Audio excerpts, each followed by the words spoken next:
So many fruit trees, so little time. Let's get to it. 2 clusters of bananas right there in the middle. Sahara, careful.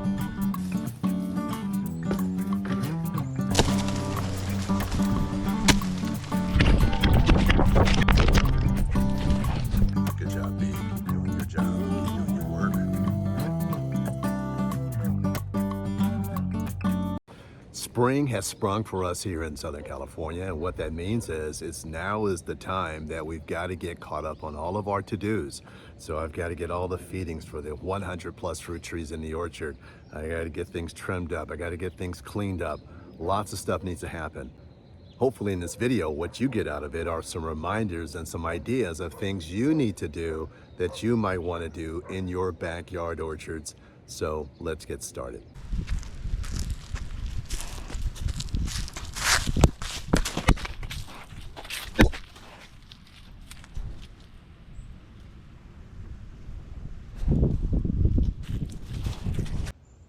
As we think about our spring chores, we are really behind the 8 ball because the flowers have already started to bloom. I mean, just look at the nectarine tree. The nectarine tree has already put on its flowers.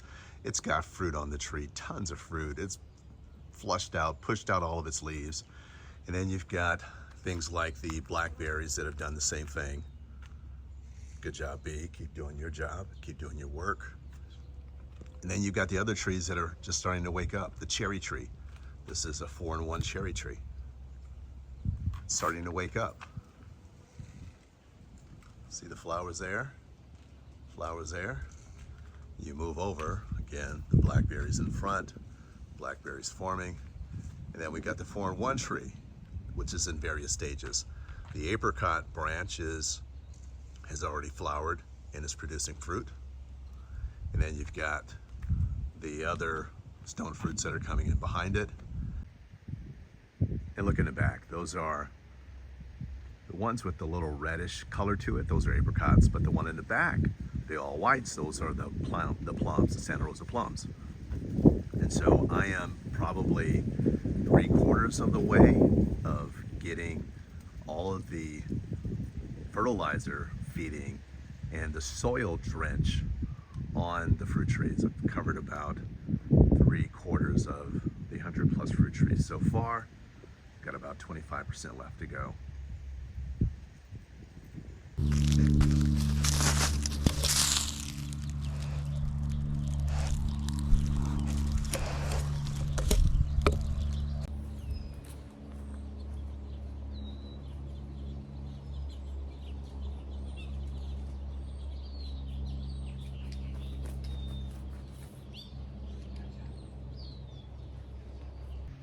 As I zoom in, you'll see that there is a bunch of bananas that are growing right now.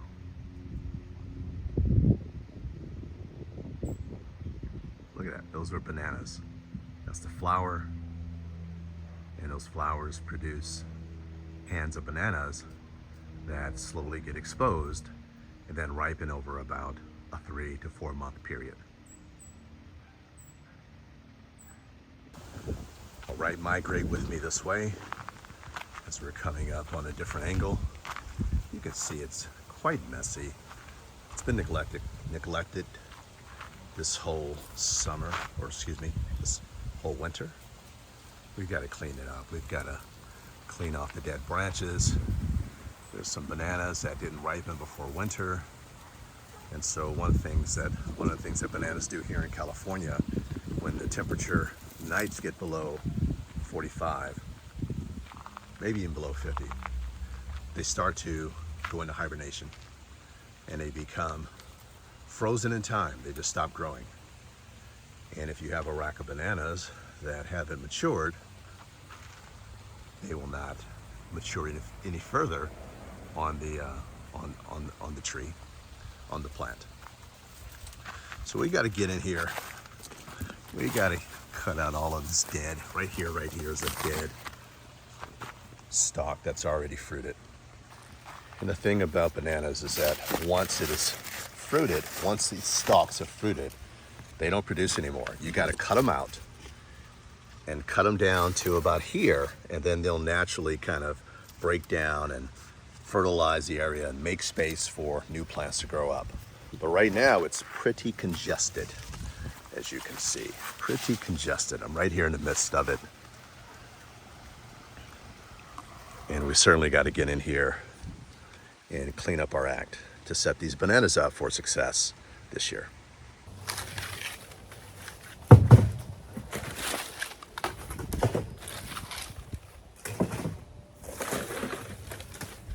Check it out. Do me a favor. If you are enjoying this content, take a moment to like and subscribe. And I would say one of the most important things to do is to put on the bell notifications.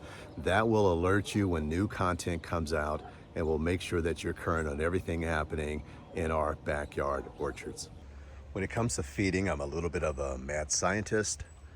I used quite a few varieties of, I use the same company. I use Down to Earth, but I use quite a variety of their mixes, their granular fertilizer mix, depending upon the situation, fruit trees, time of year, etc. But primarily based upon what I think the fruit tree needs, and I try to give it a wide variety of combinations of stuff. I do this once a year for every fruit tree, the granular. That takes a while to break down into the soil because it's organic. And then I use some organic pour. I do the organic pours I do those about twice a year per fruit tree. And then I try to do sprays quarterly. We only got the tree sprayed once last year with foliar spray, but we're gonna try to do it once a quarter this year. And stick around for that as well. I'm gonna do a breakdown of my whole feeding process sometime in the year. Maybe I'll do a live stream. I might do a complete live stream on just how I go about my feeding process. But as we walk through here, it's really, as you walk through Citrus Row, the flowers are coming out as well. Really a beautiful scent that comes from these flowers. Love it, and you smell it very strongly when you come through and walk close to them when there's lots of flowers out. While we are here in Citrus Row, we also got to start doing a little bit of trimming. A couple of things. One, the plants are starting to merge into each other. I don't mind that so much, the merging part, but it is creating barriers and obstacles in terms of the walkway. So we're gonna give them space. It is healthier for the trees if they have wind and circulation in between, but mild touching, it's not a big deal. You just don't want them necessarily to grow into each other. And even that can be okay depending on the circumstances. The second thing we're gonna do while we're here, this mandarin tree, which I love, by the way, which we are gonna do a spotlight on very soon. This mandarin tree is getting too tall. I love how it's growing vertical because it's in the middle of several trees and it needs to kind of grow out and upwards instead of outwards, more vertical instead of horizontal, but it's getting too tall. And it's starting to put on a lot of flowers way up top that will be very difficult for me to pick. I do have a picker, so we can let this, you know what? That's a good point. I do have a picker. And because there's so many trees around it, I'm not gonna take that much off of it. I'm gonna let it be taller than the other trees. But I am gonna take it maybe 2 to 4 feet off and allow it to kind of do its vertical habit and give some space to the other trees that are growing a little bit more bushy.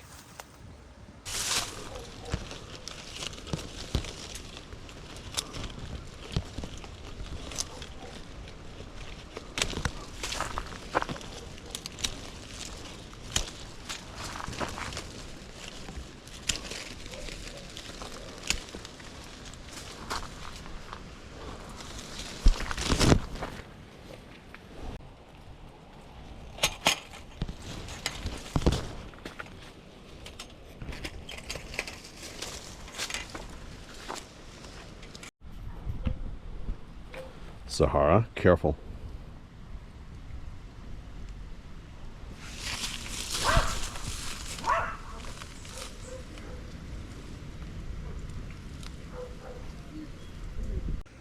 Some of the work we got to get done is we're going to have to start carving the loquats. See, it's starting to turn yellow. The birds will be here in a minute as these guys start to yellow up. Last year I put a netting over it. I didn't bag them individually. Last year I didn't have squirrels, so I may have a problem. I'm assuming they can climb this tree, and I might have to bag them individually to deter them. We'll see. The other loquat tree over here. Look at that. It's almost loquat time, which is great. Flowers on the avocado trees look great. The lamjas. Here's the fuerte. Lots of flowers. Both of these trees. Avocados are notorious for taking several years, 4, 5, 6 years, from when the trees are very small to starting to produce fruit. And between these two, we should have enough fruit. We should have fruit that covers roughly about anywhere from 9 to 11 months out of the year, because the lamjas and the fuerte have ripening seasons that are different. They flower at the same time. So one's an A, the other's a B variety. And that's nice because they cross-pollinate well and they flower at the same time, as you see here. But the great thing about it is that the harvests are at different times of the year with a little bit of overlap. And so that's why I picked these two varieties. At the moment, watering is not a big issue for us here in our orchards. The temperatures are in the high 60s, 70s, creeping into the 80s. And when it's at this level, I'm watering the fruit trees that are planted in the ground maybe once a week, some every couple of weeks. And for the potted plants, every 2 to 3 days. So very kind of a low maintenance at the moment. That's one of the reasons why we got to get stuff done now, because when it does get up to the 90s and the hundreds, my watering needs are going to be much more rigid and much more extensive in what we need to do to keep the trees hydrated. Here's the mangoes. If you like mangoes, like to follow people growing mangoes, especially how we do it in California. I'm not the expert, but I'm kind of learning as I go. You definitely want to stay tuned. I'm going to spotlight in the very near future everything going on with all of my mango plants. I've got about 8 or 9 varieties, 7, 8 in the ground. Oh, maybe more than that, probably more like 10, 3 to 4 in pots. What we got to do with this one, it's right on the limit of whether or not we let it fruit this year, but we also have to, it's leaning quite a bit. And one of the things I got to do out here is just restake it so that the tree is more balanced. It's growing to one side. We got to kind of help the tree out and correct it and make sure it has good posture.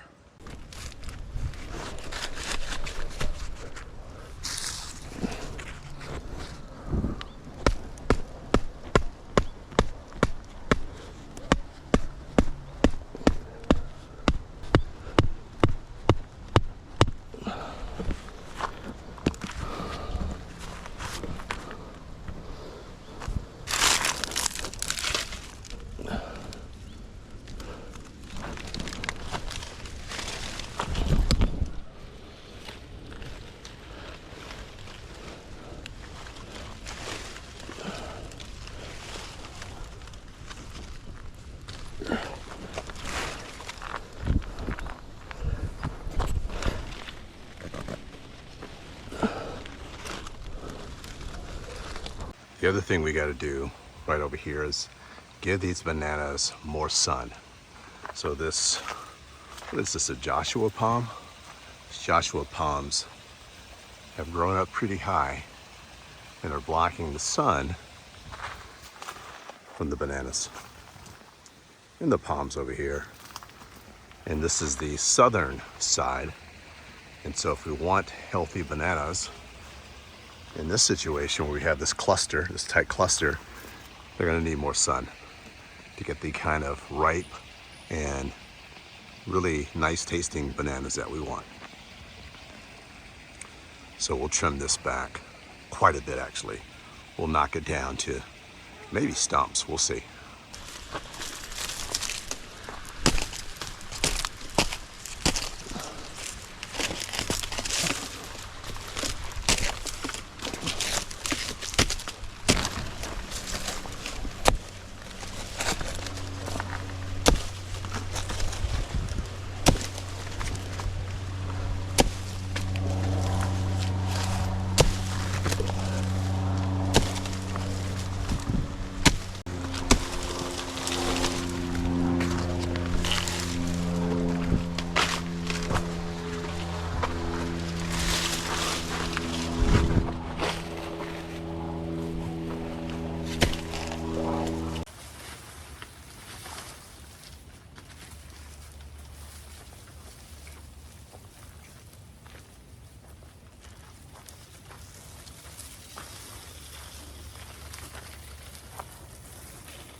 This is my tropical zone right here, and I have a lot of ornamental tropical birds of paradise and palm trees and things like that. And then we've woven in some other trees. This is a Jabal Takaba. We didn't have to protect it this year from the cold. Didn't get that cold. Rarely got into the 30s. Stayed in the 40s as the lows. And so it's looking really good coming out of winter. Probably the best it's looked over the last 3 years it's been in the ground. And we're keeping a lot of these things do not like a lot of sun. 95, 100 degrees. And so we have a lot of ornamental plants around it. We'll probably trim this back a little bit. We got some palm trees hanging over. That's all going to provide shade protection for it. And we're really optimistic around the kiwis. We really want the kiwis to do well this year. Here's one of the kiwis. I think this is the Jenny kiwi. Yeah. And we're hoping it's going to wake up soon and give us flowers for the first time. And in general, we got a lot of cleanup. First step is getting the feeding down. Next step is doing things like getting some of the plants in the ground and clearing up some of the stuff, making sure you do some last minute trim and pruning. Nothing too heavy this time of year, but some touch-ups.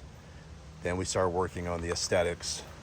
This is good and bad. It's a mess, but it's also food. And so we're going to get this cleaned up and put it either in the compost bin, or we're going to put it right directly into the tree wells. And that's the Jabal Takaba. Sorry, that's the miracle berry. That is my miracle berry plant right behind it. We come a little further, and look how this is just growing out. We're going to cut all that back. That's just growing too much. But again, it's providing a little bit of protection for the grapes. Look at the grapes. I wanted to show you the grapes. The grapes, those are grapes. This is the muscat. And it is putting on grapes already.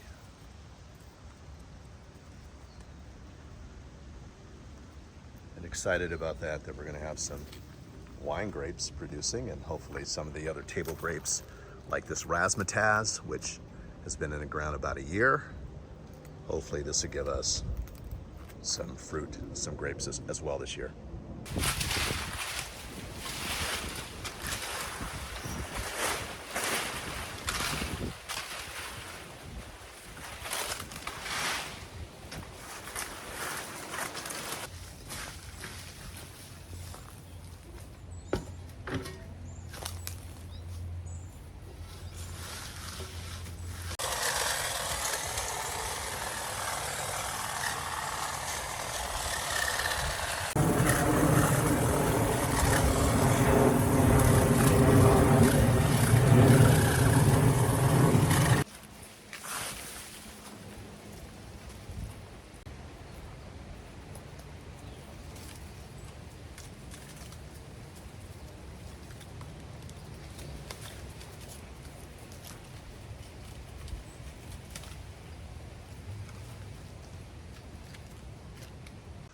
I think spring is typically one of the best times to plant.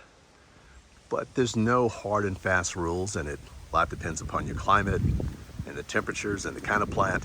I took my passion fruit when I got it and planted it right in the middle of our hottest months, June, I think it was, June and July, and it held up well. But if you want to give them their best chance of success, I think it's spring. I think you want to give them a nice growing period before it gets warm, and then you want them to have a certain amount of maturity if they're cold sensitive to be acclimated before the winter hits. So we've got the moringa, which I've had terrible luck in growing moringas. Any of you guys out there that are moringa experts, let me know. Put in the comment sections how to grow a moringa.